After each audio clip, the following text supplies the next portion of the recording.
இறப்பும் தொடரும் இந்த பாசம்.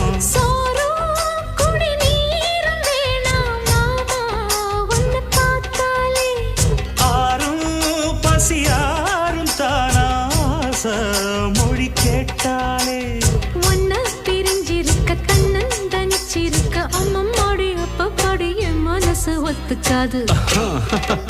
செந்தூர பாண்டிக்கு ஒரு சோடி கிளி கூ